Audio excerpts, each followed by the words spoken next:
Welcome to the deep dive. Today, we're tackling, well, a really crucial and constantly shifting issue, U.S. trade policy with China. And not just trade, right? Also, the broader strategies being debated for managing this whole pivotal relationship. Exactly. We've got some great sources lined up, analysis from the Cato Institute on tariff impacts. And the Heritage Foundation's big picture plan for, well, how they think the U.S. should counter China. Plus, we've got recent news updates sprinkled in, showing current actions and reactions. It gives us that real-time feel. Yeah, and our mission here for everyone listening is really to distill the vital info from all this. We want you to get a clear handle on the potential economic fallout. Right. Understand the bigger picture of U.S.-China competition, which goes way beyond just trade, obviously. Sure. And just be aware of the different strategic paths being talked about for the U.S., all without, drowning you in details. Okay, sounds good. Let's jump straight into maybe the most talked about piece, tariffs. There's a lot of noise about bringing back, even expanding, tariffs on Chinese goods. The Cato Institute analysis on Trump's fair and reciprocal plan really caught my eye. Can you break down the basics of that plan and what Cato's main pushback is? Sure. So the fair and reciprocal plan basically proposes a kind of standard baseline tariff across the board. Okay. But then the idea is to slap higher tariffs on countries running big trade surpluses with the U.S. And China is, well, Exhibit A there. Right, the main target. Exactly. But what's really interesting is Cato's core argument. They basically say these tariffs might actually not do the main thing they're supposed to do, which is reduce the trade deficit. So it's not just about prices going up for us, the consumers, but that the whole strategy might miss the mark on the trade balance itself. That really cuts against the common argument. It does. How do they explain that? It sounds a bit counterintuitive. Well, Cato's explanation is that, yes, tariffs would probably cut down U.S. imports. That part makes sense. But, they argue, it would likely also lead to a drop in our exports. The mechanism they point to is fewer imports mean fewer U.S. dollars flowing out. This can actually make the dollar stronger. Okay. And a stronger dollar makes American goods more expensive for everyone else to buy. Right. So demand for our exports goes down. Got it. So imports drop, exports drop, and the deficit might just stay put. Or even get worse. In fact, Cato points out that the trade deficit actually increased during the 2017-2020 period, despite the tariffs that were put in place then. Wow. Okay. And beyond just the deficit number, Cato also flags some broader economic concerns, right? Oh, absolutely. They warned that this kind of, protectionist approach could really put the brakes on overall economic growth. Which ultimately hits people's incomes, their ability to spend. Yeah. It's a ripple effect. Yeah. The tariffs aim to protect specific industries, maybe, but could end up hurting the whole economy. And we're actually seeing jitters in the markets that seem to echo that concern, aren't we? The news updates mentioned instability, dips in stocks after tariff talk. Yeah, those news reports definitely highlight that immediate market nervousness. The fear bubbling underneath is that tariffs fuel inflation and slow down growth globally. Creates a lot of uncertainty for investors. Of course, the counter-argument from tariff supporters and Trump himself is often about protecting American industry, jobs, and national security. How does that security argument weigh against these economic worries from Cato and others? Well, that's the million-dollar question, isn't it? It gets right to the heart of this massive debate. Where's the balance between economics and national security? Right. Proponents argue tariffs can push companies to produce more domestically, reducing reliance on foreign suppliers, especially China, in critical areas. And that reduced dependence is framed as a national security win. Exactly. Even if it comes with some economic pain, they argue it's worth it for security. And now there's this legal angle, too. California suing the federal government, arguing the president just can't impose these huge tariffs alone. That's a pretty big deal. It really is. Yeah. California's argument basically boils down to saying Congress needs to approve this kind of broad tariff action. Not just executive power. Right. They say the Emergency Powers Act, often cited, wasn't meant for, general trade policy adjustments, but for real national emergencies. Plus, they're worried about losing billions in state revenue if trade shrinks. It's also interesting seeing how consumers react. Those reports about retail sales surging in March, especially cars. Yeah. It looks like folks were rushing to buy before prices potentially jumped because of tariffs. That's classic consumer behavior, isn't it? If you think prices are going up tomorrow, you buy today if you can. Makes sense. And the reports noted that while some planned tariffs got rolled back temporarily for some countries, the big increases aimed at China were still very much on the table, driving that behavior. And then there's the whole Federal Reserve angle. Trump's criticism of Chairman Powell, saying rates should be lower, like in Europe. He even said the U.S. is getting rich on tariffs. Yeah, that getting rich on tariffs line needs some unpacking. I mean, sure, tariffs bring in government revenue, but Kato's analysis suggests that revenue is likely pretty small potatoes compared to the potential negative impact on the broader economy. So maybe not rich? Probably not. And his view on interest rates clashes with the Fed's focus on inflation, which has been a major concern. It's a different perspective on economic management. Meanwhile, over in Beijing, the response sounds pretty firm. China saying they're not afraid of a trade war, calling for dialogue based on equality, respect, and mutual benefit. Doesn't exactly sound like they're blinking. Not at all. That response really signals the potential for this to drag on, maybe even escalate. Their emphasis on mutual benefit suggests they want a negotiation where their concerns are heard too, not just a one-way street. And these trade tensions, they create ripples everywhere, don't they? Like that situation with Indian shrimp exporters needing government help because the U.S. is reviewing anti-dumping duties. Yeah, that's a perfect example of how interconnected everything is. Yeah. U.S. policies aimed mainly at China can sideswipe businesses in completely different countries. And the Indian exporters are arguing the U.S. math is wrong. Right. They're challenging the zeroing methodology the U.S. sometimes uses, which critics say unfairly inflates dumping margins. It shows how technical and contentious these trade rules can get. It's also kind of fascinating seeing the online chatter, like on Reddit, people speculating about countries maybe trying to ship goods through third countries to dodge tariffs. Right. It shows how tricky it is to really control global trade flows just with tariffs. People get creative. That's a great point. Global supply chains are incredibly complex webs.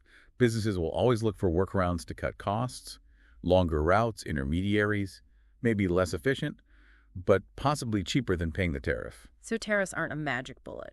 Definitely not. Which actually leads us perfectly into the Heritage Foundation's thinking. They look way beyond just tariffs. Their starting point is pretty stark. They call the U.S. relationship with China a new Cold War. A new Cold War. That's strong language. What's their reasoning behind that framing? Well, they argue, yes, it's a new Cold War, but China is a fundamentally different kind of adversary than the Soviet Union ever was. Oh, so? Two main reasons. First, China's economic clout is massive and deeply woven into the global economy in a way the Soviet Union's just wasn't. Okay, much more integrated. Much more. And second, unlike during the original Cold War, there isn't this ready-made, unified bloc of nations automatically aligned against China. Right. The world is more complex now. Exactly. So that core idea, China being a different, perhaps tougher challenge because of its economic integration, shapes everything else they propose. Okay, so given this new Cold War frame and China's economic power being key, what are the main pillars of Heritage's big plan to counter China? It's really comprehensive. They hit a lot of different areas. Yeah. But the key themes include things like driving sustained U.S. economic growth, Makes sense. building up political will here at home, strengthening alliances and partnerships abroad, securing U.S. borders, making sure economic and security policies are actually working together, not at cross purposes, building resilient supply chains, boosting military deterrence, and achieving U.S. energy independence. They call it a whole-of-government approach. A whole-of-government approach. Sounds like it covers pretty much everything. What are some specifics they're calling for under that big umbrella? Well, they talk about using diplomatic pressure, new laws, and law enforcement to counter what they see as harmful Chinese activities inside the U.S. Like what? One thing they specifically mention is reinstating the Justice Department's China initiative. Now, that was controversial before. Right. There were concerns about racial profiling. Exactly.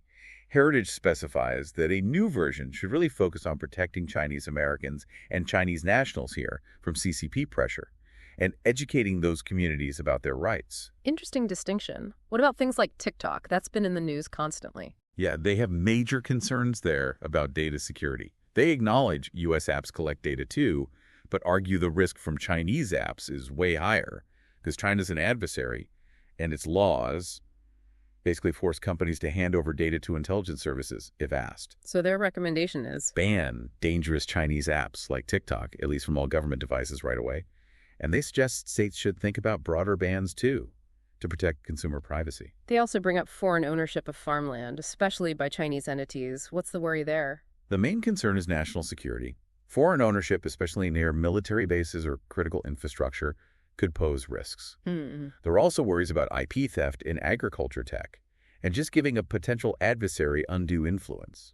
They want much closer scrutiny of land deals, past and future, and more transparency about who's really behind the money. Another specific idea, banning lobbying by agents of the Chinese government. Why that particular focus? Their argument is that the CCP runs extensive influence operations here, often indirectly, so it's not always transparent lobbying. I see. They think a direct ban on lobbying by known agents of the PRC government would be a targeted way to fight that influence without hurting lobbying by, say, U.S. allies. Border security is another piece they emphasize. How does that connect to countering China in their view?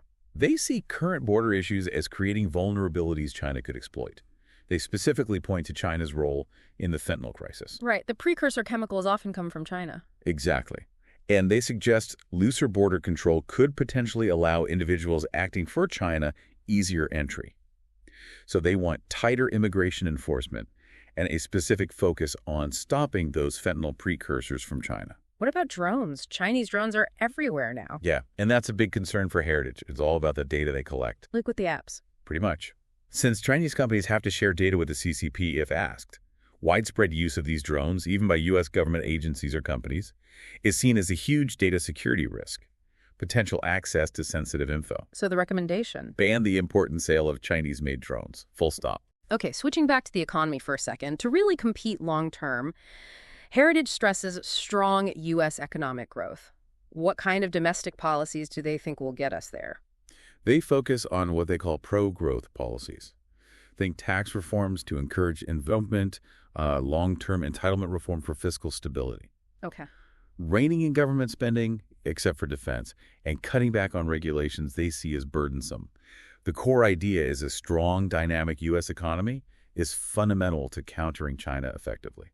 Semiconductor supply chains, that's been a huge global issue.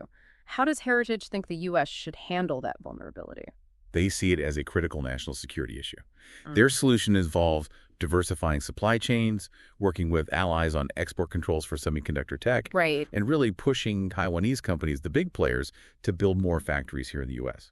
They see the HPS Act as a start, but argue it doesn't go far enough on its own. They also suggest regulating outbound investment U.S. money flowing into China. What's the logic there? The concern is that some U.S. investments have actually ended up strengthening the CCP, maybe hurting the U.S. industrial base, and creating incentives for some U.S. players to prioritize China's interests. So what do they propose? More transparency, first off. Disclosure requirements for big investments. And then potentially a government approval process, maybe with the default assumption of denial, for large investments going into critical sectors in China, especially anything related to national security. Plus, more scrutiny on private equity and VC money flowing there. Quantum computing is another area of competition. Heritage mentions cryptography. Yeah, they've flagged the future risk. China's making big strides in quantum computing, which could eventually break today's standard encryption. Making sensitive data vulnerable. Exactly. So they're urging the U.S. government to speed up the shift to post-quantum cryptography, new encryption methods designed to resist quantum attacks, get ahead of the threat. They use the term targeted decoupling. What does that actually mean in practice? Good question. It's not about cutting all economic ties with China completely. That's probably impossible anyway. Right. Instead, it's more strategic, focusing on reducing dependence on China in specific critical sectors, think advanced tech, defense-related industries, things vital for national security. So pulling back selectively where the risks are highest. Exactly. Reducing reliance on potentially unreliable Chinese supply chains in those key areas, even if it costs more in the short term, to lessen the risk of being pressured or having supplies cut off by Beijing. What about ESG, environmental, social, and governance investing? That's huge in the corporate world now. How does Heritage view ESG in relation to China? They're concerned that some ESG measures could, maybe unintentionally, end up benefiting China. How so? For example, if ESG pushes heavy investment into green energy tech, where China dominates manufacturing, it could increase U.S. dependence. They argue for policies that discourage ESG compliance if it inadvertently helps China's strategic aims. They want more scrutiny on how ESG initiatives affect U.S. interests. Energy independence is a big theme for them. How do they connect energy and climate policy to the China competition? Well, they advocate pushing back against a green energy transition they see as overly reliant on Chinese manufacturing. Okay. They want more focus on developing U.S. domestic energy resources instead. And they stress enforcing the Uyghur Forced Labor Prevention Act rigorously, especially in solar panel supply chains, which have links to Xinjiang. Plus, they like to point out China's own poor environmental record. They also have this interesting phrase, fostering an American revolution in shipping. What's that about? It's about rebuilding the U.S. maritime industry shipping lines. They see a strong domestic maritime sector as boosting the U.S. industrial base overall, supporting the defense industry, and crucially acting as a deterrent. If the U.S. controls more of its own shipping and logistics, it's less vulnerable to Chinese economic pressure or potential military blockades. Makes sense. And aligning security spending, they must have specific ideas there, especially regarding the Indo-Pacific. Absolutely. They argue the defense budget needs to clearly prioritize the China challenge. Specifically, they recommend doubling the share of U.S. foreign aid going to the Indo-Pacific region within 2 years. Doubling it. To strengthen alliances and counter China's influence in that absolutely critical region. Okay, here's a really big one they propose. Revoking China's permanent normal trade relations, or PNTR, status. That would be a massive change. Huge. It would fundamentally alter the U.S.-China economic relationship, moving away from decades of engagement-focused policy. What would it actually do? It would essentially reset tariffs on Chinese goods back to the much higher pre-PNTR levels from before China joined the WTO. Big impact on trade, costs. And China would likely retaliate. Oh, almost certainly. Heritage acknowledges that. But they argue it's necessary to force Beijing to rethink its trade practices and show the U.S. is serious about competing. They do suggest studying the potential economic hit carefully first, though. What about international organizations, UN, WTO, etc.? How should the U.S. operate there, according to Heritage? They want the U.S. to be much more assertive, actively oppose candidates Beijing supports for leadership roles, and constantly publicly call out China's human rights abuses, its violations of international rules, and its attempts to bend these organizations to its will. Basically, work with allies to push back hard against Chinese influence within those bodies. China's fishing fleet activities have caused a lot of friction, too. What's the plan there? They recommend a mix of tactics. Diplomatic pressure, both alone and with allies, to get China to follow maritime law. Okay. Also, boosting U.S. maritime patrols to monitor and maybe even intercept illegal fishing. And they suggest considering import bans on Chinese seafood caught illegally, plus refusing to recognize China's fishing bans in the South China Sea if they're just meant to assert territorial claims. And Taiwan, obviously a huge flashpoint. What's the Heritage strategy for protecting Taiwan? It centers on deterrence, maintaining a strong U.S. military presence, clearly reaffirming security guarantees to allies like Japan and South Korea, and significantly boosting Taiwan's own ability to defend itself with weapons and training. They also stress better security cooperation between the U.S., Japan, and South Korea as key. They also mention Russia. How do they suggest weakening the Russia-China partnership? Their approach is basically keep the main focus on China in the Indo-Pacific, but also work to deter more Russian aggression in Europe. How? Encourage European allies to take on more of their own defense burden, help Europe become less dependent on Russian energy, and generally try to weaken Russia's global standing, which might, in turn, strain its ties with China. Beyond these specific issues, Heritage talks about broader global leadership engaging different regions. Yes, they really emphasize proactive U.S. engagement, especially with Pacific Island nations, to counter Chinese influence and ensure the U.S. maintains access and partnerships there. That makes sense strategically. And maintaining a strong, visible U.S. military presence in the South China Sea to uphold freedom of navigation. They also support things like the Three Seas Initiative in Europe to offer alternatives to China's infrastructure projects. They propose some new initiatives, too, like a Quad Select initiative. What's that? The idea there is to add a stronger economic component to the Quad Security Group, the U.S., Australia, India, Japan. Okay. Encourage more investment, trade, and joint manufacturing among the Quad members, and maybe a few other select partners, specifically as a way to strategically shift some economic activity away from China in key sectors, build alternatives. And helping U.S. companies compete against state-backed Chinese firms. They mention deal teams. Yeah, the idea is to beef up government coordination, essentially revive and enhance something called the Deal Team Initiative to provide better support for U.S. companies bidding on big international projects against Chinese state-owned enterprises. help level the playing field when strategic U.S. interests are involved. They also have advice for U.S. companies themselves on corporate governance. Right. They suggest company boards should be proactively diversifying supply chains away from China, looking for other export markets, being super cautious about tech transfer deals that could help China, rethinking ESG measures if they hurt U.S. competitiveness or increase reliance on China, and doing better due diligence on employees or partners who might have ties to the CCP. Lastly, they talk about countering Xi Jinping's big data ambitions. What are the key moves there? Implementing existing U.S. rules on tech supply chain security more effectively, passing stronger federal data privacy laws here at home, Okay. reforming sanctions to better block sensitive data flows to China, and extending export controls to cover commercial data transfers that could be a national security risk. Right. Basically, tightening the protection around data. So wrapping up the Heritage Plan, they circle back to some core themes: energy, security spending, restricting investment, reinforcing their main points. Exactly. They hammer home promoting U.S. energy resources, highlighting China's forced labor and environmental issues, prioritizing security spending for the Indo-Pacific, and demanding more scrutiny and control over U.S. investment flowing into critical Chinese sectors. And their final takeaway seems to be about leadership, coordination, and alliances.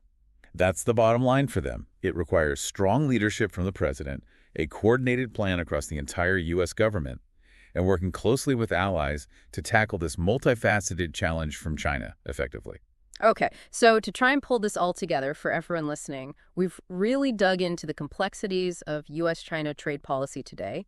We looked closely at tariffs, how they might work or maybe not work as intended, and the potential economic ripples. Right, and we expanded out from there to the much bigger picture, this multi-layered competition covering tech, security, global influence, even values. It's way more than just imports and exports. Definitely. And we've explored a whole range of strategies being proposed for the U.S., from targeted tariffs to Heritage's very broad whole-of-government approach. Hopefully, you now have, a clearer, more nuanced view of these critical issues and the different ways people are thinking about them. Which leads us to a final thought for you to chew on.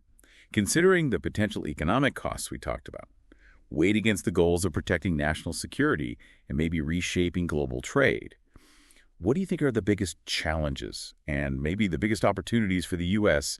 in this relationship with China going forward? Yeah. What aspects that we touched on today, maybe the tariff debate, the tech race, the security strategies, feel like they warrant more of your own thinking or digging into? Something to ponder.